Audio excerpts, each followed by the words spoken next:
Hey gang, Jeremy Vaeni here, and it is a windy day in Hawaii, in Ka'u at least. So I wanted to talk today about something that I keep hearing over and over in the news in regards to the politics of the day here in America, which is how will history view us? They keep saying that, essentially they're trying to make the case that Republicans, by enabling and emboldening this racist, misogynistic, go down the list, xenophobic, hateful president, that by taking his side, and traitor, most likely, let's, I guess, wait for the investigation, but to be emboldening this guy is to be on the wrong side of history, and how will history view them if they even cared about such a thing? Well, I don't think there's going to be a history to persecute anyone. I guess sort of the normal way that we think about it is when we say history, we mean future people. We mean as dictated to us by historians and pundits. And then usually, if you're hoity-toity and cynical, you might add, well, but history is written by the winners. So if the Trumpy type people win, quote unquote win, they win the future. They win the right to dictate the narrative of how we got to where we were, to where we're going, whatever the future is. But that's not going to happen. We're done. There's no future to be had, no deep future. We may have a few hundred years, but there is no future where society is going to look back and wonder, oh, what did we do? The difference between now and any time in the past is that we now have mass communications.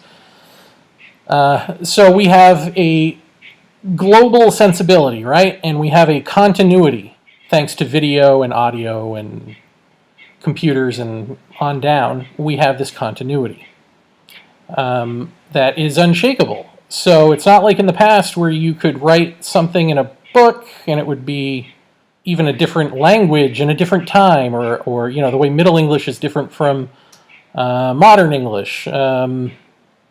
It's not going to be like that anymore. It can't be like that anymore. Because of the continuity, there's no mystery involved from getting from point A to point B. We're seeing all the steps in between. So whatever the future holds, we see all the steps in between. So it's not going to really be a mystery how we got to where we are if one decides to just roll back the tape. So that's kind of interesting, right?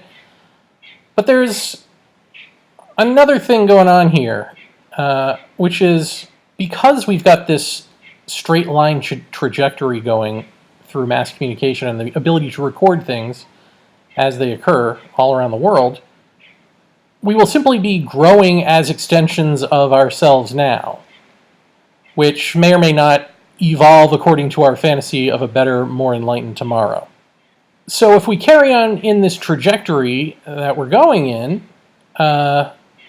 with this global continuity, no room to breathe, no room to have that moment where a culture changes in some drastic way, then we're going to head into our own demise because we are an unsustainable society.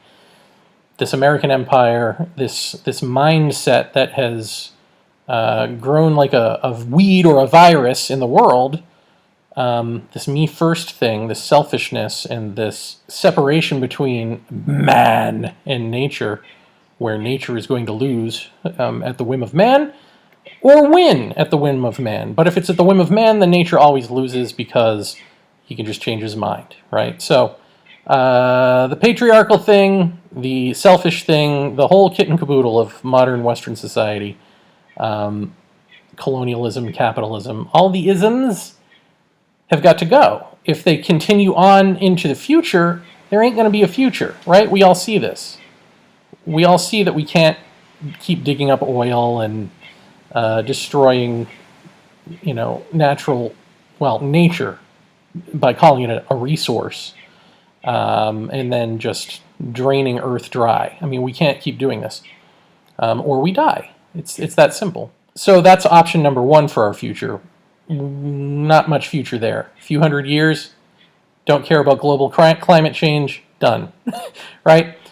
On the other hand, a giant calamity could happen tomorrow. I mean, either way, this ends in calamity, right? And what is the calamity? The calamity for us, if it's not to wipe us out completely, is to wipe out our continuity. And so if we wipe out our continuity, if the grid goes down and there's no communication, or if there is, it's irrelevant. It's an irrelevant system because now we've got to survive. We've got to learn how to reintegrate with nature. So maybe those communications aren't as important to us as just our day-to-day survival, reintegration, and relearning how to be natural. And so with that will come an amnesia. With that will come forget. Who cares? Who cares what got us here? We've got to deal with right now.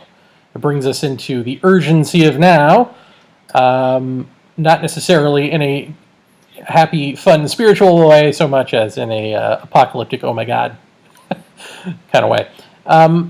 So any way you slice it, there is no one in the far-flung future looking back because we cannot sustain ourselves. We can't sustain that continuity. The continuity is what's killing us. We cannot carry this torch into the dark night of the unknown future because one thing is crystal clear. The dark night is actually a black hole, and it's one of our making. So how will history look back on what we're doing right now? That's the wrong question. The question is, what are we doing right now? And what would happen if we stopped doing it? Or stopped doing, period?